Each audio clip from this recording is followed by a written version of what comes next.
Good evening, everyone. We're now on day 18. Search and recovery efforts continued uninterrupted throughout the night and morning as our teams worked tirelessly as ever to make progress on the collapsed site. Truly, it is a remarkable operation. Our team continues to make incredible progress delayering the pile, and we're working to bring closure to families as quickly as we possibly can. We have now recovered over 14 million pounds of concrete and debris. And through our search and recovery, we have recovered additional victims since our last briefing, and the number of confirmed deaths is now 90.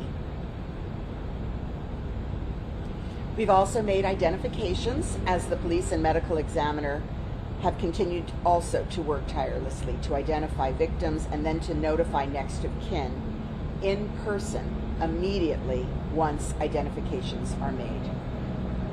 51 of the 90 victims have been identified and their next of kin notified. 71. What did I say? You said 50, 71. Excuse me. 71 victims have been identified and their next of kin notified. And our hearts and minds are always with those we've lost and with the families who are grieving and those that are still waiting.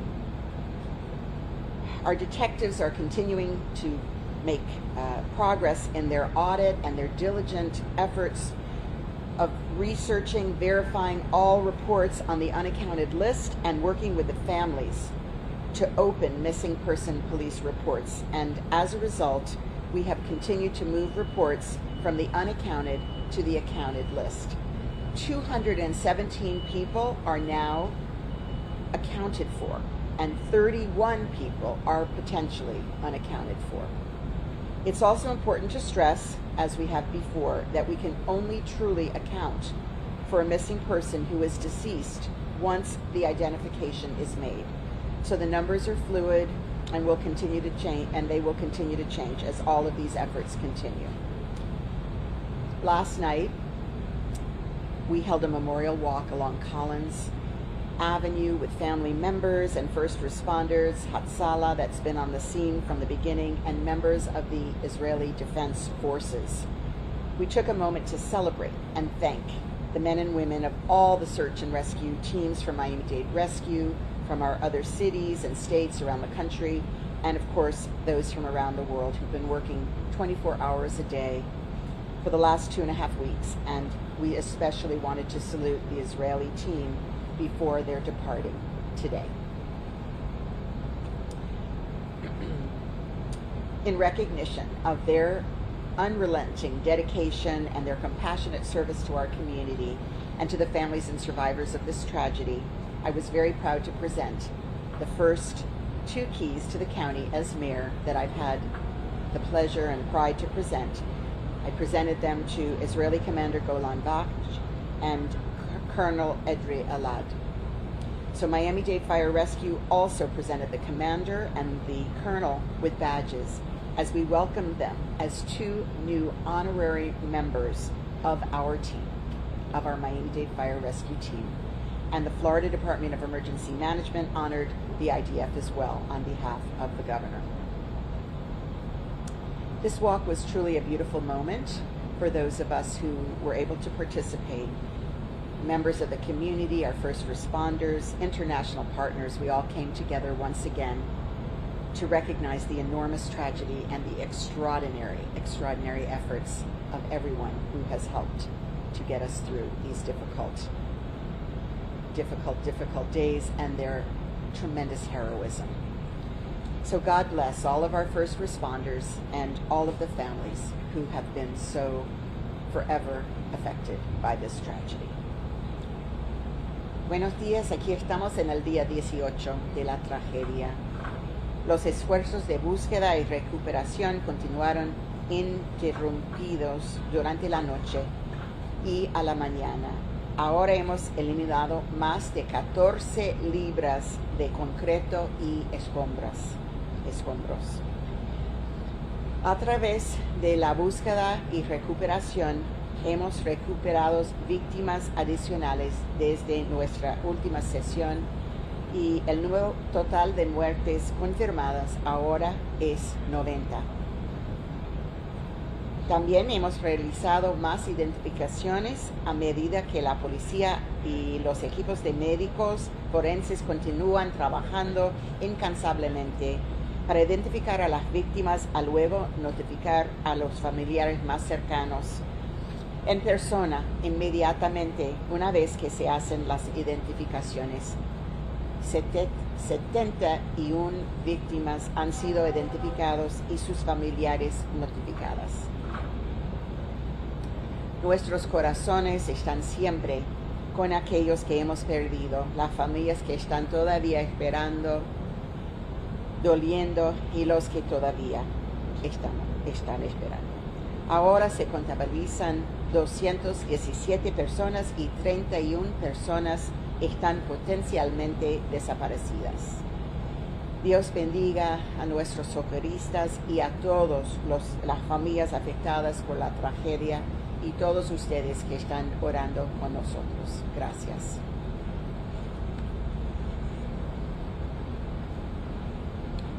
Thank you, Madam Mayor. And now Surfside Mayor Charles Burkett. Good morning. I first want to echo Mayor Cava's comments on the event last night. With all of our teams, all of our search and rescue members, the Israeli team, and the families, it was touching, it was moving, and it was important. There was a deep amount of gratitude there from the families. There was a recognition of the rescue personnel, and there was a rescue of our leaders who had made that search and rescue effort so successful over the past 2 weeks. Successful in that it's gone on 24 hours a day, 7 days a week, nonstop, and the heart and the soul that all of the members of those teams have put into this effort is just beyond words.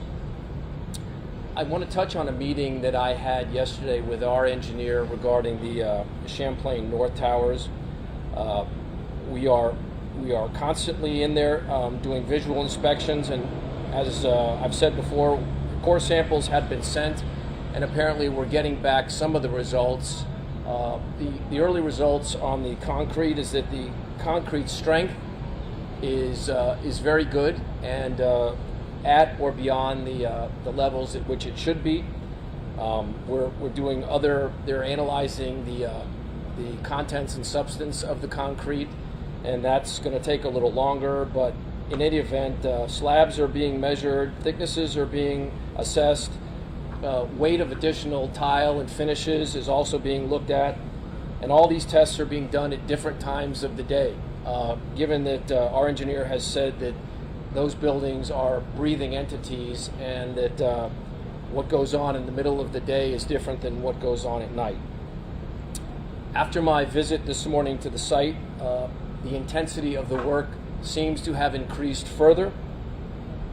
It's a very difficult site at this time, as you can imagine. It's been 2 weeks and the conditions are very, very tough. But that hasn't slowed down the work. The search and rescue teams are out there in numbers greater than I've seen all along.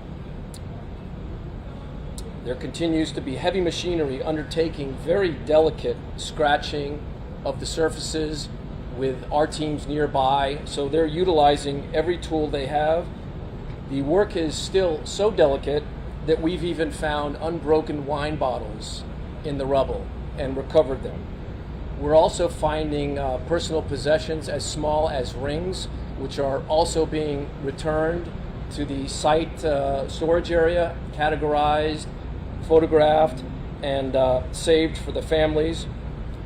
The intel on the victims in that building, where they were and where they were expected to be, has been nothing short of incredible. This has been an extremely important component of the search and rescue. It has allowed the search and rescue teams to, on many, many occasions, pinpoint exactly where the victims were ultimately found. The Miami-Dade teams, in partnership with the Israeli team, has been incredibly successful to this end.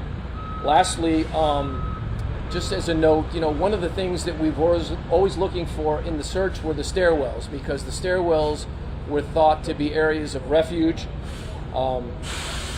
Sadly, the stairwells were also in very poor shape, and unfortunately, as a result of my conversation with team leaders out there, didn't yield the results that we had hoped. But in any event, the search goes on. The workers are applying maximum pressure, and the pile continues to go down well below ground level. They're at the point where they're likely seeing the cars in the parking lot. I know they're removing the cars. So anyway, the work continues. Thank you. Thank you, Mayor Burkett. And now to provide Creole translation, Leonel Lerabor. Bonjour tout le monde. Jeudi, nous dans 18e jour après tragédie et nous continuons avec l'équipe nous travailler de manière assidue et il y a 14 millions livres béton avec déchets qui sont enlevés sur ce site là et nous faisons découverte de nouveaux victimes. Ça porte quantité de victimes qu'on y a à 90, il y a 71 qui sont déjà identifiés. Pour le moment, quantité de monde que nous trouvons est à 217 et quantité qui potentiellement nous trouvons à 31. Hier, nous avons gagné un mémorial dans Collins Avenue pour nous honorer les familles avec premier secours.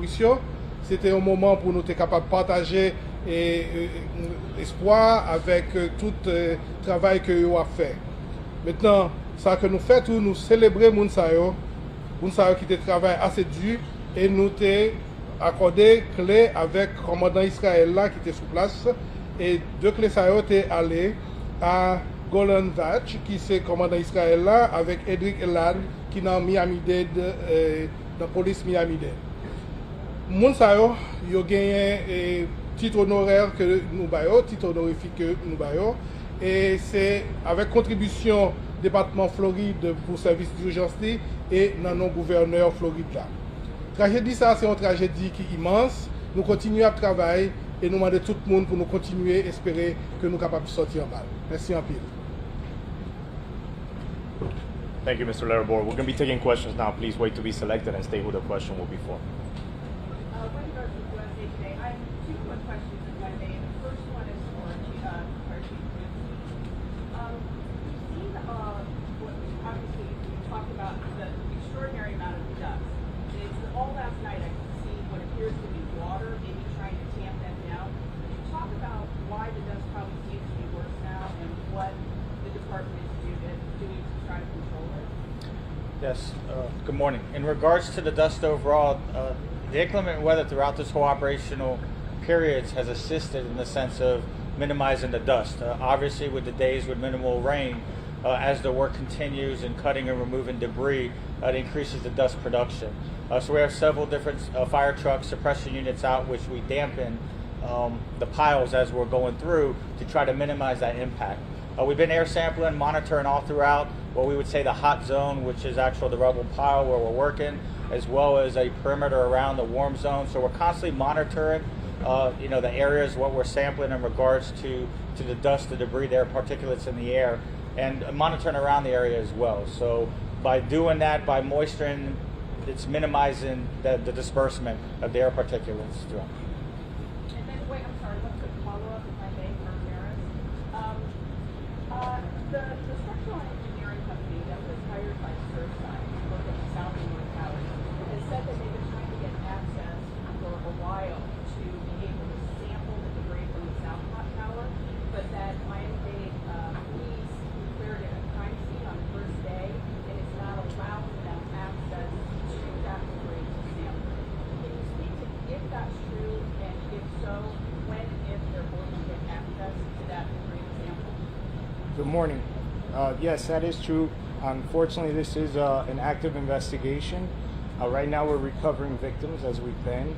Obviously, the state attorney and NIST are also involved. So, it wouldn't be prudent right now to do that. We want to make sure that even though we understand that everybody wants information, but we need to follow our investigative processes. And at a later date, when it seemed appropriate, when we have a collaborative agreement on when we could do those things, we will moving forward. But right now, the scene is active, and we really want to keep everything pure and concise. Any estimate on the time frame there? Not at this time, no. I can't give it. Thank you so much. Let me just add that Surfside has been working collaboratively with the police department and Director Ramirez.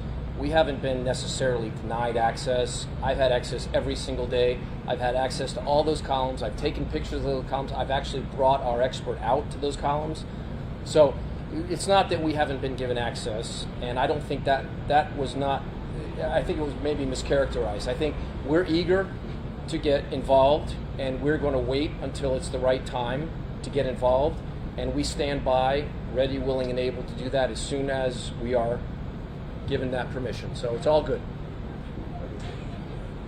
Good morning, everybody. With every victim you find, obviously, it's good news. But I'm wondering, this first question for the fire chief. What was the peak number of personnel working the scene, and where are we now? And what is the process of determining when to scale back, and what the timeline might be? Is this going to involve the mayor, for example, or is this just your call? Well, it's definitely a coordinated effort. So I mean, the mayor's briefed along the way with everything we're doing, and obviously we're making a decision together in regards to all the assets that are here, federally, state. So again, I mean, it's just such a collaborative effort in regards to everything that we're doing. In regards to personnel, it's varied throughout. We average for the most part 200 to 250 would be the amount of search teams, again, based on what we are able to access, what we're able to search, with the limitations with the building, the overhead, significant concerns with that collapse and where we could access, and then just all throughout, with the access. It's a very limited access just to get there in regards to resources, in regards to our equipment, heavy equipment, our personnel, and it's always in phases. So obviously when we were aggressive in our search and rescue efforts, as I mentioned all along, as we were delayering the floors, it was a very methodical process in looking for survivors.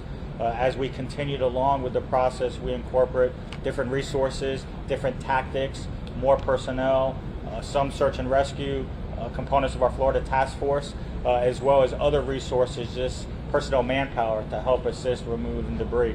So it's just a continuing process that we continue to change our strategies throughout, and that's what you see as well currently today with the delayering process. So you've got the Israelis already leaving. I'm wondering, the people from out of state, how many of those folks have left? And again, if you might have a more specific number about how many people are still here.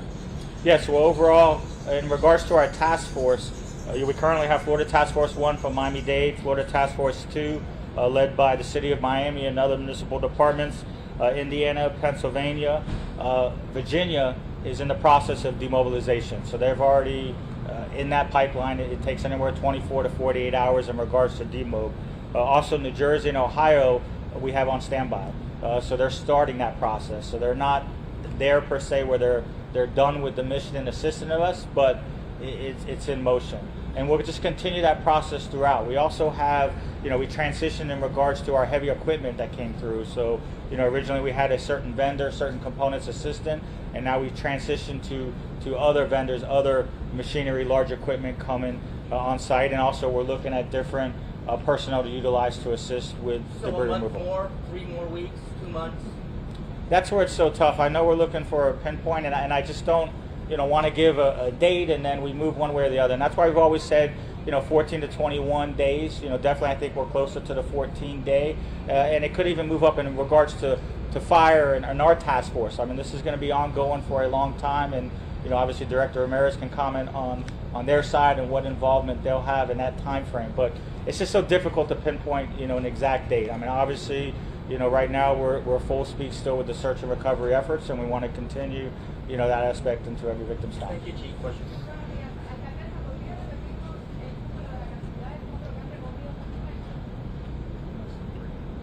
Oh, sí. Estamos al nivel de 14 millones de libras de concreto y basura. I guess for the chief, can you just clarify a few things before? First of all, you're now at the point where you're getting cars in the garage. When did that happen? Probably about a day or so ago, I guess within the last operational period, I'll say. So within the last 24 hours. Again, with the rubble pile and how we're delayering, it's not an even per se floors. So it all depends in different areas. So on certain grids, we'd say of how we're doing the recovery and our search efforts, as we mentioned earlier, one of those we are, at ground level per se, or in the garage where we are coming across vehicles. As we mentioned, there's still several floors that were within the garage. So we're continuing that delayering of each floor, and but it's all scattered throughout the rubble pile.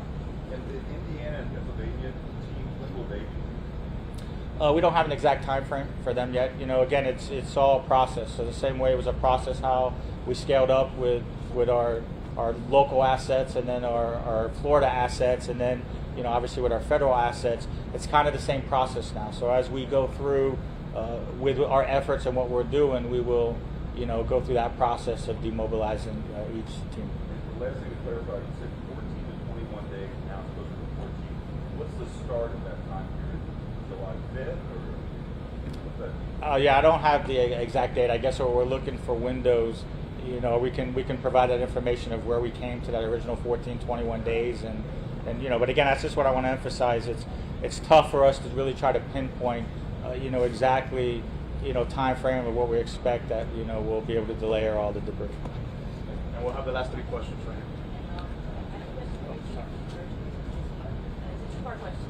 One is, how many pieces of heavy equipment are your guys using? And number two is, I know that your crews are very well trained, they know what they're doing, and they're trying very carefully to treat every big recovery with respect. But when you're using these heavy cranes, how do you avoid accidentally scraping off some of the remains with it? Well, we have anywhere from 7 to 10 pieces of heavy equipment on scene. It's been on scene throughout. And so basically the key is we have our task force members embedded. So besides them cutting and removing different debris and physically delaying with their portable equipment that they can bring on, as we're using this heavy machinery, they're there spotting. So they're throughout. So it's still a very slow process. It's not where we're just moving debris, where it's, I don't know if we have footage, but on the Alpha pile, the building that was demolished, obviously there it's a different component, so you see how the heavy machinery is able to move that debris in a rapid pace. On the rubble pile, where we're still in our search and recovery, it's still a methodical process. So the crews are there, they're monitoring, they're hand digging and doing other aspects as well. And as we're delayering, it's a slow process. So obviously if there's anything that we see or whichever, it's stopped, and then they will continue hand removing debris that way. Sorry, Gene. I'm sorry. Wait for a second. If I can clarify, you talked about your troop movements. Is it fair to say that there are fewer personnel searching today than there were at the height of the search and rescue? And also, I think Mayor Burkett talked about the stairwells. If you could maybe elaborate a little bit, if you were hoping to perhaps find more people in voids like stairwells and maybe did not, is that what was meant by that? Yes, I mean, definitely, within our search and with the process, I mean, there's, definitely skills that we're trained on, techniques that we look for. Due to the time when this occurred, due to the possible notifications, we look, the stairwell is always a primary, just the stability of how the stairwell is built, it's hardened better than other areas per se. So with a collapse, that's where you have your greatest void space, greatest possibility. Unfortunately, the way with this type of collapse and everything coming down and another building sharing, where we found a stairwell in another location per se, and also collapse and pancake, it just it minimized those opportunities. But obviously when we truly could get there and locate, and as we delayed and going further down, that's where we're always optimistic in regards to our search efforts, as well as bedrooms, so that's the other aspect that we look. And those are our primary areas that we search, but then then we have to delay other ways. So that we go down hallways, and I mean, this is what all the task force teams are trained to do. This is the processes that we go through, and that's obviously what we exercise throughout and continue now even in the recovery efforts. And then the personnel. In regards to the personnel, we're pretty much the same. I mean, it's we've continued throughout the process as we're able to gain more access, as we're able to do more things. But the running numbers have been the same. We've been holding units to say in regards to continue with the delayering and not stopping that. And so the average has been the same, and it's going to continue to decrease over the next few days. I follow with, I think Mayor Burkett was talking about describing conditions as harsh as they've been, and we heard about when there's no rain, there could be a lot more dust. What other types of rough conditions are experienced today that perhaps are more difficult than yesterday and the previous week? Well, you can imagine the buildings contained, in addition to people, all kinds of food and perishables and all of that stuff. All of those contents have been in that site now for quite a long time, and that just adds to the difficulty of the recovery. And my point in bringing that up was that we've got our superheroes out there that are doing a job like you can't imagine, and the circumstances don't get any easier. It doesn't get any less difficult, and finding victims doesn't. That experience doesn't change for our search and rescue folks, and it takes a toll. But you've got to love the heart that they're putting into this, and we're all very grateful. And final question. Good morning. Two questions. The first is about the accounted for. It sounds like the number accounted for went up by 17 in the past 2 days, which I guess means the overall potential number of victims has gone down by that much. That seems significant. Can you talk about that? And are you actually calling people and finding them living elsewhere? And then my second question is about the belongings you're finding. I think the mayor said you're finding rings and things like that. Can you describe that process? You're putting them in a room, having family members come in and claim them. Can you talk about that? Sure. In your first part of the question, obviously as we recover more family members and we identify the family members, that changes the numbers. And then we have that small amount of individuals that we can't get any family contact with, which is roughly about 5 that we've been working. The other ones have police reports to them. And then as we do the recoveries, you'll see the numbers start to shrink and marginalize or be marginal. In terms of the property, we have a very elaborate, systematic process in place. We have a property and evidence section that's built there on the site. As property is recovered, and especially the religious property, we handle it with care. We try to recover everything. We catalog, document. They're put in containers and bins. We have a legal process in place. So as we move forward during this process, there'll be an estate process, and then there'll be of those that are the survivors, their property as well. Whatever we could recover, those will be returned. I know that we have a database in place where family members can upload not only their missing family member, but property and photos. So all that's being cataloged. And at a later date, those things will be matched together, and we'll try to return as much. We're going to return everything that we can possibly recover. And our rabbis the other day got a nice tour to see how diligent, how careful these detectives are working to recover, these artifacts that are very important to families. It could be the smallest little thing that to a common person, it just looks like a little container, but it really means generations. It's very spiritual, and I'm just so impressed. Our officers are learning so much about culture, that there's just so many dynamics here with the sadness and the sorrow. There's like a unity component. We learn about each other, so we definitely respect that and honor that. So you'll bring the families in, but you haven't done that yet. You're collecting all of them. That'll be at a later date, yes. We'll have a process in place, and we'll follow a legal process to do that. I just like to add that I took a tour of that facility that Director Ramirez is talking about, and it's amazing because the rabbis come in around the clock. They sit there and they adjudicate, the things that are religiously significant, and those are handled in a very different way.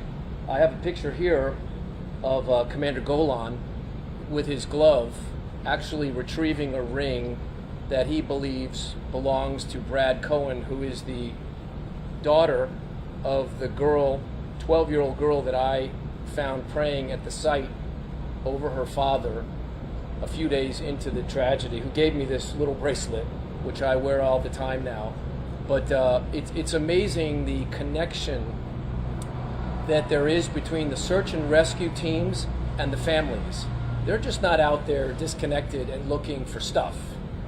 They actually know what they're looking for. They know where they're looking for it, and they're expecting to find these things. And in this case, they did. So the commander was very, very proud of the fact that his teams are so precise. And again, that's just another amazing attribute that we need to be aware of with respect to our fantastic search and rescue crews. Thank you, everyone. That is the last conference for today. Please stay tuned to our social media channels for any updates. Thank you.